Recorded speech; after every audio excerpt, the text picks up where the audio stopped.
یقیناً آسمان اور زمین کی تخلیق میں اور دن اور رات کے الٹ پھیر میں نشانیاں ہیں ہوش مندوں کے لیے۔ ان کے ذریعے سے انسانی شعور کے اندر وہ معرفت رب اجاگر ہوگی۔ وہ پہلا مرحلہ اب اس نے طے کر لیا، وہ ڈورمنٹ معرفت اب ایکٹیویٹ ہو گئی۔ اب مزید فکر کا مرحلہ ہے جو اگلی آیت میں آیا ہے، الذین یذکرون اللہ قیاما وقعودا وعلی جنوبہم ویتفکرون فی خلق السماوات والارض ربنا ما خلقت ھذا باطلا سبحانک فقنا عذاب النار۔ یعنی تفکر جو ہے ویتفکرون فی خلق السماوات والارض، وہ تفکر کرتے ہیں، غور و فکر کرتے ہیں آسمان اور زمین کی تخلیق میں، لیکن اس تفکر کے ساتھ لازماً ذکر اور ذکر مدام، ذکر بھی وہ کہ جو مستقل ہو، ہر حالت میں ہو۔ الذین یذکرون اللہ قیاما وقعودا وعلی جنوبہم، وہ لوگ کہ جو اللہ کو یاد رکھتے ہیں، اللہ کا ذکر کرتے ہیں، کھڑے ہوئے بھی، بیٹھے ہوئے بھی، اور اپنے پہلوؤں کے بل یعنی لیٹے ہوئے بھی۔ اب ان تین کے سوا تو کوئی پوزیشن انسان کی نہیں ہے، اسی کا نام ہے دوام ذکر۔ اور اس کے ساتھ اگر وہ تفکر کرتے ہیں تو ان کا فکر اگلی منزل تک پہنچتا ہے۔ تو پہلی شے تھی فکر انسانی کی صحیح رخ پر مزید پیش قدمی اور پیش رفت، اور اس کے لیے لازم ہے ذکر و فکر کا امتزاج۔ دوسری چیز کو لیجئے عمل کی درستی۔ اس عمل کی درستی کے لیے اللہ تعالیٰ کے ساتھ ایک گہرے تعلق کی ضرورت ہے، اس لیے کہ صبر کی بحث میں یہ مضامین شاید آپ کے سامنے آ گئے ہوں کہ صبر جہاں مصیبت پر صبر ہوتا ہے، تکلیف پر صبر ہوتا ہے، اللہ کے احکام پر جمنا یہ بھی صبر ہے، نفس کی خواہشات کی باغ کو تھام کر رکھنا، کھینچ کر رکھنا یہ بھی صبر ہے، اور استقامت کسی شے پر قائم رہنا یہ بھی صبر ہے۔ تو عمل صحیح پر استقامت کے لیے وَاصْبِرْ وَمَا صَبْرُكَ إِلَّا بِاللَّهِ، اس صبر کی سب سے اہم جو بنیاد ہے، اس کا جو سب سے بڑا ذریعہ ہے، اس کا جو سب سے بڑا سہارا ہے، وَمَا صَبْرُكَ إِلَّا بِاللَّهِ، اس کے لیے ضرورت ہے ایک گہرے تعلق کی کہ اللہ کے ساتھ ایک ایسا تعلق برقرار رہے جو نہ صرف گہرا ہو بلکہ دائم و قائم مسلسل۔ ذرا ذہول ہوگا تعلق مع اللہ میں، ذرا کمی آئے گی، شیطان کا وار کاری ہو جائے۔ اسی کو حضور نے حدیث میں یوں تعبیر کیا ہے تمثیلاً کہ جو دل اللہ کی یاد سے غافل ہے اس پر، فارسی کا وہ مقولہ بھی ہے کہ خانہ خالی را دیو می گیرت، گھر خالی رہے تو جنات اس پر دیو جو ہے آ کر قبضہ جما لیتے ہیں۔ تو خانہ قلب جو ہے اگر یاد خدا بندی سے خالی ہو گیا تو شیطان ابلیس لعین اپنی تھوتنی ٹکا دیتا ہے۔ یہ لفظ آتا ہے سور کے منہ کے لیے تھوتنی، جس طرح اس کا نکلا ہوا سا منہ ہوتا ہے آگے، تو یہ لفظ استعمال کیا گیا کہ وہ اپنی تھوتنی انسان کے دل پر جما کر اور پھوکے مارنی شروع کر دیتا ہے۔ تو شیطان کو موقع ہی تب ملتا ہے جب انسان کے تعلق مع اللہ کے اندر کمی ہو، وہ خانہ بالکل خالی ہو گیا ہو یا اتنا ضعیف ہو گیا ہو کہ کل عدم ہو جائے، گویا کہ نہیں۔ تیسری چیز کی طرف آئیے، روحانی ترقی۔ روحانی ترقی کے لیے میں ایک اصطلاح کے سامنے لا رہا ہوں، اس سے مراد کیا ہے؟ روحانی ترقی کے لیے ہماری دینی اصطلاح ہے تقرب الی اللہ، اللہ سے قریب تر ہوتے چلے جانا۔ اس پر میرا ایک کتابچہ بھی ہے، تقرب الی اللہ کے دو مدارج، دو درجے، جو در حقیقت ایک حدیث نبوی علیہ الصلوۃ والسلام ہی پر مبنی ہے کہ حضور نے ایک درجہ قرار دیا ہے تقرب بالفرائض، فرائض کے ذریعے سے انسان اللہ کا قرب حاصل کرے۔ ایک ہے تقرب بالنوافل، نوافل کے ذریعے سے اللہ کا قرب حاصل کرے۔ ان میں کیا نسبت و تناسب ہے، اہمیت کے اعتبار سے کون بڑھ کر ہے، بلندی کے اعتبار سے کون بڑھ کر ہے، یہ تمام مسائل میں نے اپنی اس تقریر میں بیان کیے تھے جو اس کتابچے میں شائع ہوئی ہے۔ اس وقت میں اس کی تفصیل میں نہیں جا رہا، صرف یہ تذکرہ اس لیے کر رہا ہوں کہ جن کو بھی خواہش ہو جائے وہ اس کا مطالعہ کرے۔ ہماری اس وقت کی گفتگو سے وہ کتابچہ اس جگہ پر منسلک ہوگا۔ تو تقرب الی اللہ، یہ تقرب کوئی فزیکل فینومینن نہیں ہے، جسمانی یا مادی مسئلہ نہیں ہے۔ اللہ سے قرب یہ نہیں ہے کہ کوئی کروڑوں میل کا فاصلہ ہے، اب ہمیں کوئی رسی پر چڑھنا ہے اوپر بڑی محنت اور مشقت سے۔ فصل تو ہے ہی نہیں، فاصلہ ہے ہی نہیں، بعد ہے ہی نہیں. نحن اقرب الیہ من حبل الورید، ہم تو انسان سے اس کی شہرگ سے بھی زیادہ قریب ہیں. ہوا معکم اینما کنتم، وہ تو تمہارے ساتھ ہی ہوتا ہے جہاں کہیں بھی تم ہو، بس صرف یہ کہ تمہاری توجہ نہیں ہوتی، تم اور چیزوں میں مشغول و مصروف رہتے ہو، تم ہماری طرف دھیان ہی نہیں دیتے، تم ہماری طرف متوجہ ہی نہیں ہوتے. ہم تو مائل بے کرم ہے، کوئی سائل ہی نہیں، راہ دکھلائیں کسے رہنم منزل ہی نہیں. انسان جب متوجہ ہو جاتا ہے اور بڑھتا ہے، آگے پیش قدمی کرتا ہے روحانی اعتبار سے، تو یہ ہے در حقیقت تقرب اللہ، اور اسی کو ہم کہیں گے روحانی ترقی. اب ان تین چیزوں کو اگر آپ نے ذہن میں جما لیا، پھر میری بات کی ترتیب اس کو ذہن میں قائم کیجئے. ہم چلے کہاں سے؟ کہ دین کے ساتھ اصل مناسبت فلسفے کی نہیں، حکمت کی. نمبر 2، حکمت قرآنی کا پہلا اور اہم ترین اور بنیادی مسئلہ معرفت رب کا حصول ہے. اس کا نتیجہ شکر خداوندی ہے، اس کا ذریعہ آیات آفاقی، آیات انفسی، اور سب سے بڑھ کر آیات قرآنیہ ہیں جو الذکر ہے، جو تذکرہ ہے، جو ذکرہ ہے. لیکن اس پہلے مرحلے کو اگر کوئی انسان بفضل ہی تعالی، اللہ کے فضل و کرم سے طے کر لے، اب اس کے سامنے تین مسئلے ہیں. فکر کی مزید پیش رفت، مزید پیش قدمی صحیح رخ پر، اس کے لیے ذکر اور فکر دونوں کا امتزاج لازمی ہے. فقر قرآن اختلاط ذکر و فکر. الذین یذکرون اللہ قیاما وقعودا وعلی جنوبہم ویتفکرون فی خلق السماوات والارض. دوسری شے عمل کا درست رہنا، نہ افراط و تفریط ہو، عدم توازن ہو، نہ انسان نفس سے مغلوب ہو جائے، نہ انسان جذبات کی رو میں اندھا ہو جائے، نہ انسان ماحول سے مرعوب ہو کر متاثر ہو جائے. صحیح رخ پر اس کا عمل. نمبر 3، روحانی ترقی، جو اصل حاصل ہے، جو اصل مقصود ہے. نمبر 2 چیز کے لیے تعلق مع اللہ ضروری، نمبر 3 کے لیے تقرب الی اللہ ضروری. اب غور کیجئے، ان تینوں چیزوں کا بڑا گہرا تعلق ہے نماز کے ساتھ. ان تینوں کے لیے ستون کی حیثیت نماز کو ہے. لہذا ایمان کے بعد یا معرفت رب کے بعد حکمت دین کا اہم ترین مسئلہ نماز، صلاۃ. اس لیے کہ ایک طرف یہ انسان کو اللہ کے ساتھ ایک گہرے تعلق کا ذریعہ فراہم کرتی ہے. اپنے تمام مصروفیات میں سے، ان مشغولیتوں میں جن میں گم ہونے کا خدشہ ہوتا ہے، نکلو. 24 گھنٹے کے معمولات میں سے کم 5 مرتبہ تو لازماً نکلو، اور اپنے آپ کو ذرا، اپنے حواس کو بھی، اپنی باطنی کیفیات کو بھی ذرا تازہ کرو. اگر کوئی گندگی، نجاست، کسی طرح کی ناپاکی کا کوئی معاملہ ہے، طہارت حاصل کرو. طہارت سے تمہارے اندر روح کو بھی بالیدگی ہوگی، تمہارے حواس بھی تازہ ہوں گے. تم گویا کہ بحیثیت کل تمہاری ہستی چاق و چوبند ہو جائے گی. وہ کسل، وہ سستیاں، وہ جو ایک کثافتیں ہوتی ہیں، ان سب سے نجات حاصل کرو. اور اب اپنے رب کے حضور میں کھڑے ہو جاؤ، اس کے ساتھ اپنا عہد بھی تازہ کرو، اس کی اہم صفات کو بھی اپنے ذہن میں پھر مستحضر کرو. یہی وجہ ہے، دیکھیے میں نے جو آیات آپ کو شروع میں سنائی تھی، سورہ لقمان کی 2 آیتیں. پہلی آیت میں اس کا ترجمہ کر چکا. دوسری آیت وَلَقَدْ وَإِذْ قَالَ لُقْمَانُ لِابْنِهِ وَهُوَ يَعِظُهُ يَا بُنَيَّ لَا تُشْرِكْ بِاللَّهِ إِنَّ الشِّرْكَ لَظُلْمٌ عَظِيمٌ. اس کے بعد درمیان میں کچھ مضمون آ کر پھر وہ آیہ مبارکہ آئی، یا بنی اقم الصلاۃ وامر بالمعروف وانہ عن المنکر واصبر علی ما اصابک. گویا کہ اہم ترین چیز، بنیادی ترین چیز، اللہ کو محض پہچان لینا کافی نہیں ہے، یاد رکھنا ضروری ہے.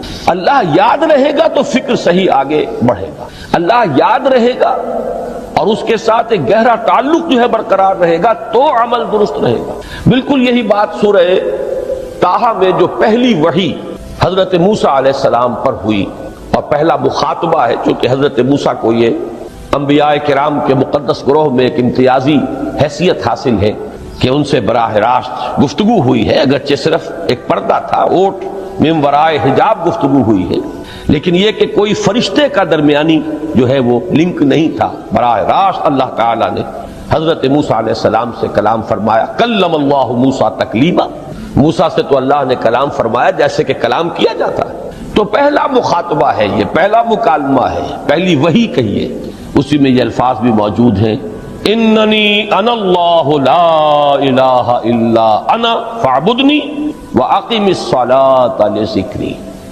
یہ گویا کہ حکمت قرآنی کا ایک بہت بڑا خزانہ ہے یہ آیت مبارکہ، کہ خود حضرت موسیٰ علیہ السلام کو جو ہدایت دی جا رہی ہے، میں ہوں، میں اللہ، اننی انا اللہ لا الہ الا انا، میرے سوا کوئی معبود نہیں، فاعبدنی، بس میری بندگی، میری عبادت، میری پرستش، میری محبت، اس کو اختیار کرو، وَأَقِمِ الصَّلَاةَ لِذِكْرِي، اور نماز کو قائم رکھو میری یاد کے لیے۔ بلکہ اسی سلسلہ کلام میں آگے چل کر سورہ طٰہٰ میں آتا ہے، کافی گفت و شنید کے بعد جب حضرت موسیٰ نے کچھ معذرت بھی کی، کچھ دعائیں بھی کی، اللہ نے ایک دعا قبول بھی کی کہ ان کے بھائی کو بھی شریک کر دیا، حضرت ہارون کو بھی۔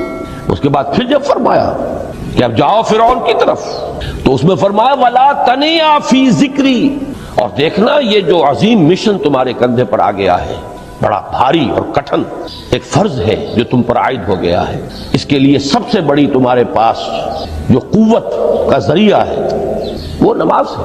عقیدہ فلا تنیا عن ذکری، میری یاد میں کبھی غفلت نہ کرنا، اس میں کبھی کوئی کمی نہ آنے دینا۔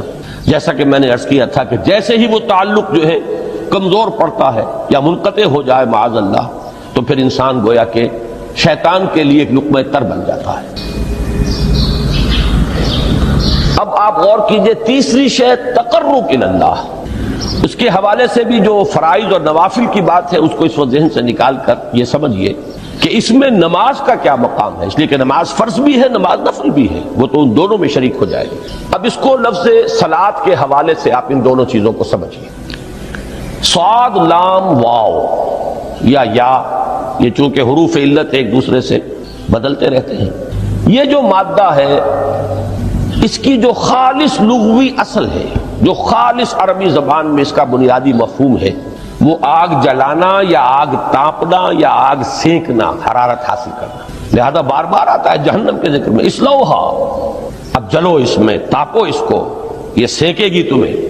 بلکہ تفتلون کا لفظ آیا ہے حضرت موسیٰ کے کلام میں، جب وہ گئے تھے کوہ طور پر، جب پہنچ گئے تو تھے آگ تک کی تلاش میں، لعلکم تستلون، تو اپنے اہل خانہ سے یہی کہا تھا کہ مجھے کہیں وہ روشنی نظر آ رہی ہے، غالباً کوئی وہاں سے آگ مل سکے گی، ورنہ یہ کہ کوئی رہنمائی کو رستہ مجھے مل سکے گا، میں وہ آگ لے آؤں گا، کوئی چنگاری وہاں سے لے آؤں، لعلکم تستلون، تاکہ تم، اب یہ اصطلاح در حقیقت باب افتعال ہے، اور یہ تے یہاں پر کوئے کی شکل اختیار کر گئی، تا نے توبن کی صورت اختیار کی صاد کی وجہ سے۔ بہرحال اس کا سب سے بنیادی مفہوم جو ہے وہ ہے تاپنا، سکائی حاصل کرنا، حرارت۔ اس کے حوالے سے سمجھ لیجئے کہ سب سے بنیادی تعلق اس کا جو ہے وہ روح کے ساتھ ہے۔ روح میں محبت خداوندی کی آگ اگر ٹھنڈی پڑ گئی ہو، اگر محبت خداوندی کی حرارت میں کمی ہو رہی ہو، تو اس کو اثر نو، جس کو کہ میں آج سوچ رہا تھا تو ایک لفظ ذہن میں آیا کہ جیسے بیٹری اس کو ریچارج کیا جاتا ہے، اسی طریقے سے روح کے اندر محبت خداوندی کی اس حرارت کو اثر نو تازہ کرنا، یہ ہے در حقیقت نماز کا اصل مقصد۔ اس لیے کہ اس لفظ کا بنیادی مفہوم، اصل لغوی مفہوم تو یہ، اگرچہ اس کا سب سے زیادہ کثرت سے جو استعمال ہوتا ہے، اور لفظ صلاۃ جس سے در حقیقت جس تصور پر مبنی ہے وہ ہے اقدام، کسی کی طرف متوجہ ہونا اور پھر دعا۔ صلاۃ کا سب سے قریبی مفہوم لفظی جب بیان کیا جائے گا، اس سے مراد، اس کے معنی، تو دعا اس میں اہم ترین ہے۔ کسی کی طرف توجہ کرنا، مناجات کرنا، گفتگو کرنا، مخاطبہ، مکالمہ، دعا، یہ در حقیقت صلاۃ کا سب سے بڑا اصطلاحی مفہوم ہے۔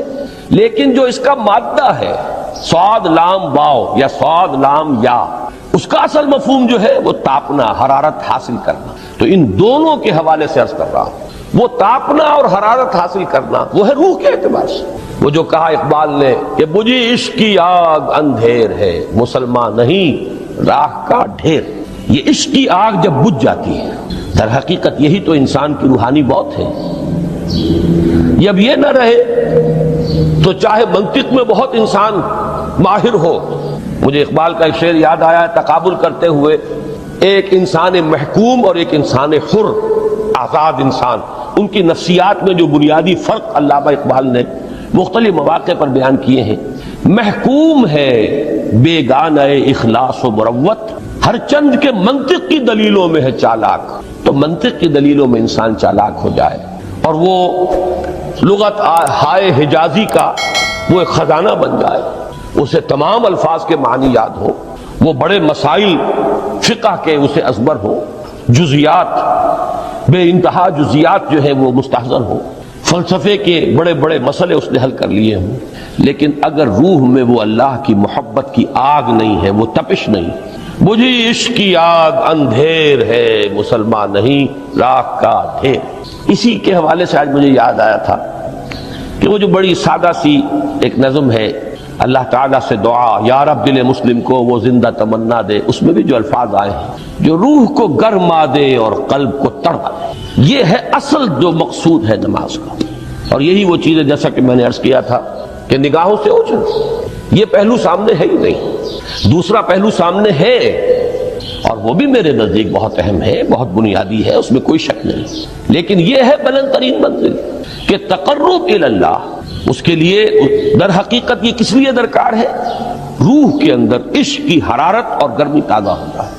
بسا اوقات یہ اندر دب جاتی ہے، جیسے انگارہ ہوتا ہے آگ کا، اس کے اوپر خاک اور راکھ آ جاتی ہے، اندر کچھ ہوتی ہے، آگ دبی ہوئی سمجھ، آگ بجھی ہوئی نہ جان، اس دبی ہوئی آگ کو پھر ایک شعلہ بنانا، پھر اس کے اندر ایک حیات تازہ پیدا کرنا، یہ ہے نماز کا اہم ترین اور بلند ترین مقصد۔ لیکن اس کے ساتھ ہی اس نماز میں ذکر ہونا، اس کا یہ ذکر ہے، اور ذکر کی جب میں فہرست بیان کیا کرتا ہوں بہت سے حضرات کے سامنے ہوگا کہ ذکر کا در حقیقت مفہوم ہے استحضار اللہ فی القلب۔ ہمارے ہاں غلطی سے جو ذرائع ذکر ہیں انہیں ذکر قرار دے دیا گیا ہے، نماز ذکر نہیں ہے، نماز ذکر کا ذریعہ ہے۔ اقیم الصلاۃ لذکری، نماز قائم کرو میرے ذکر کے لیے۔ یہ اللہ اللہ کہنا یا ادعیہ معصورہ جو حضور صلی اللہ علیہ وسلم کی مسنون دعائیں ہیں، انہیں اپنے تمام معمولات دنیاوی کے ساتھ ساتھ ان دعاؤں کو بھی انسان پڑھتا رہے، اللہ سے دعا کرتا رہے، یہ تمام ذرائع ذکر ہیں۔ سبحان اللہ الحمدللہ الحمدللہ، اس کا آپ ورد کیجئے، یہ بھی ذریعہ ذکر ہے۔ حقیقت میں ذکر ہے استحضار اللہ فی القلب، اللہ کو دل میں لے آنا، اللہ کو دل میں حاضر کر لینا، اصل میں تو ترجمہ ہوگا، لیکن حاضر جاننا، یہ کیفیت جو ہے انسان کو حاصل ہو جائے۔ اب اس کے حوالے سے ذرا بات سمجھیے کہ ایک تو میں عرض کر چکا ہوں مجسم ذکر تو قرآن ہے، لہذا ذکر کی فہرست جب آپ کریں گے ذرائع ذکر تو ان میں سب سے پہلے قرآن آئے گا، اس لیے کہ وہ ہماری حکمت کے پہلے مسئلے کو حل کر رہا ہے، بنیادی مسئلہ، اہم ترین مسئلہ۔ دوسرے نمبر پر ذکر جو ہے، اب اس کے لیے کچھ اصطلاحات جو میرے مختلف دروس میں شاید آپ کے سامنے بعد میں آئیں یا پہلی آ چکی ہوں، ان کے حوالے سے میری بات سمجھیے۔ ایک ذکر غیابی ہے، تھرڈ پرسن میں، صیغہ غائب میں اللہ کی یاد کرنا، اللہ اکبر اللہ اکبر اللہ اکبر۔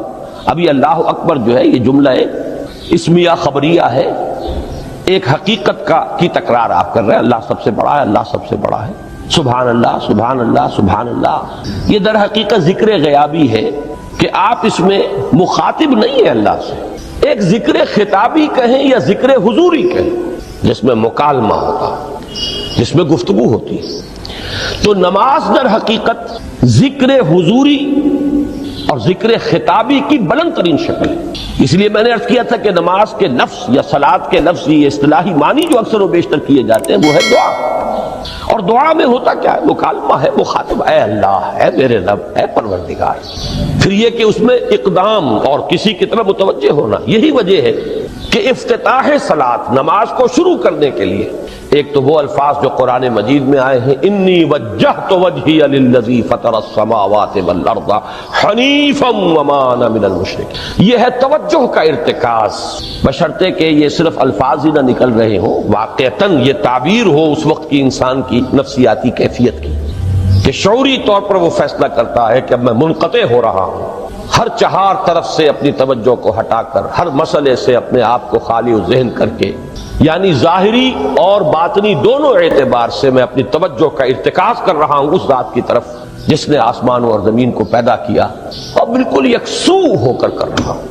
انی وجہت وجہی للذی فطر السماوات والارض حنیفا وما انا من المشرکین۔ اور دوسری وہ جو دعا جس سے ہم افتتاح کرتے ہیں اپنی نماز کا، دیکھیں اس میں خطاب کا کس قدر اہتمام، وہاں سبحان اللہ نہیں ہے، سبحانک اللہم، پاک ہے تو اے رب ہمارے، وبحمدک وتبارک اسمک وتعالی جدک۔ اب آپ غور کر رہے ہیں، یہ ہے تخاطب، براہ راست مخاطب ہونا شروع ہو رہی ہے۔ تو سب سے پہلی بات تو یہ ہوئی کہ ذکر کی ایک شکل ہے ذکر غیابی، دوسری ذکر حضوری، اور ذکر حضوری یا ذکر خطابی کی بلند ترین منزل، بلند ترین اس کا ذریعہ نماز۔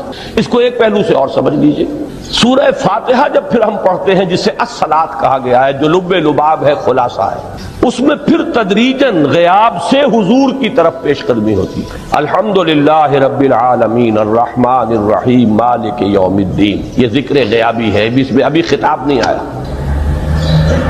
یہ وہی جملہ اسمیہ ہے، کل تعریف اس اللہ کے لیے ہے جو تمام جہانوں کا پروردگار ہے، مالک ہے، جو رحمان ہے، رحیم ہے، جزا و سزا کے دن کا مختار و مالک ہے۔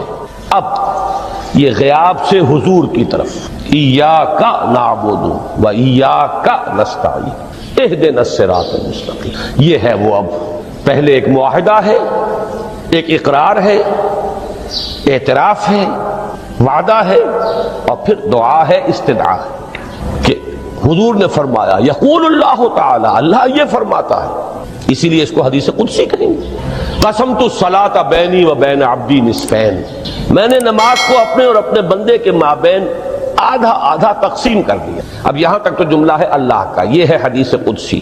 اب آگے جو ہے نریشن اس کی جو ہے حضور صلی اللہ علیہ وسلم کی جانب سے ہے، یعنی خبر دے رہے ہیں وہ اللہ کی طرف سے ہی۔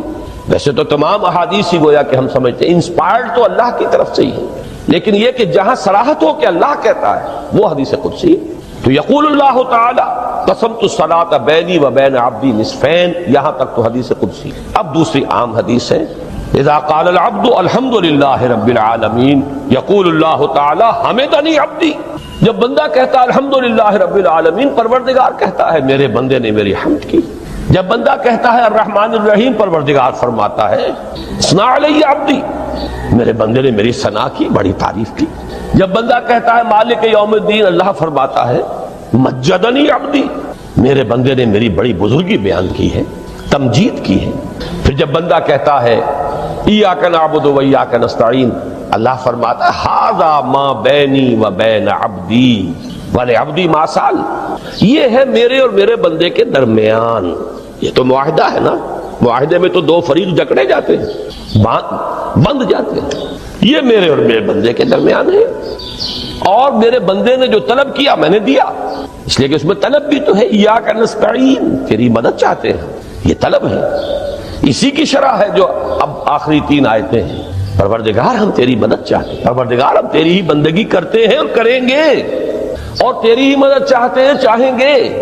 اگر حال میں اس کا ترجمہ کریں گے، زمانہ حال کے اعتبار سے، اس لیے کہ فعل مضارع میں تو دونوں موجود ہیں، شامل ہیں، تو یہ ایک اعتراف ہے، اظہار حال ہے۔ اللہ کرے کہ وہ واقعتاً صحیح اظہار حال ہو، ہم واقعی اللہ کی بندگی کرتے ہوئے یہ کہیں کہ ایاک نعبد، ورنہ اگر ہماری اصل صورتحال سے وہ مطابقت نہ رکھتا ہو تو پھر تو ایک طرح کا جھوٹ ہو جائے گا، غلط بیانی ہو جائے گی۔ ایاک نعبد، تیری ہی بندگی کرتے ہیں، اور مستقبل میں کیجئے، کریں گے، یہ ہے عہد۔ تیری ہی مدد چاہتے ہیں، تجھی سے مدد طلب کرتے ہیں، تجھی سے مدد چاہتے رہیں گے، اس کے لیے فرمایا وَلِعَبْدِ مَا سَأَلَ، اور پھر اس کے بعد وہ استدعا ہے، اهدنا الصراط المستقیم صراط الذین انعمت علیہم غیر المغضوب علیہم ولا الضالین۔ اس حدیث میں اس کو ایک ہی جملے کو لیا گیا ہے، ایک ہی جملے کی حیثیت سے۔ جب بندہ یہ کہتا ہے تو اللہ فرماتا ہے ھذا لعبدی ولعبدی ما سأل، یہ خالص میرے بندے کے لیے ہے، اس بندے نے ایک درخواست پیش کی ہے اور میں نے گرانٹ کی، وہ اپلیکیشن، وہ ریکویسٹ گرانٹڈ ہم نے دے دی، ولعبدی ما سأل۔ یہ ہے اس کی تاثیر کا عالم۔